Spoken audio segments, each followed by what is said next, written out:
অক্টোবরে যখন জুলাই সনদ স্বাক্ষরিত হলো আপনার মনে আছে দক্ষিণ প্লাজায়, তার 1-2 দিন আগে আমাদেরকে সবাইকে যে ড্রাফটটা পাঠানো হয়েছে সেখানে এইরকম কোনো বক্তব্য ছিল না যে ইলেকশনে যারা জিতে আসবে তাদের ম্যানিফেস্টো মোতাবেক নোট অফ ডিসেন্ট ডিল করবে, এরকম কোনো বক্তব্য ছিল না।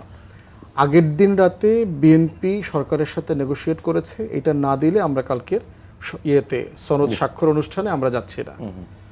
এবং অন্তর্বর্তীকালীন সরকার শুধুমাত্র বিএনপির চাপে সেইখানে কম্পিউটারে কে বইসা ওই লাইনটা যোগ করছে ওটাও আমরা জানি, কোন ঘরে বসে এগুলো করছে কইরা ওইটা। মানে এটার আউটকাম কি একদম সংক্ষেপে যদি বলেন? এটা আউটকাম হচ্ছে যে বিএনপি বলছে যে নোট অফ ডিসেন্ট এটা ছাড়া আমরা যতটুকু সবাই একমত হয়েছি সেটা করব, কিন্তু এইটা বক্তব্য ছিল না যে নোট অফ ডিসেন্ট ছাড়া বাকিটা করব, কারণ নোট অফ ডিসেন্ট হচ্ছে আপনি অনেকখানি পরিষ্কার করেছেন। নিশ্চয়ই এখন আমরা সামনে তাও প্রত্যাশায় থাকলাম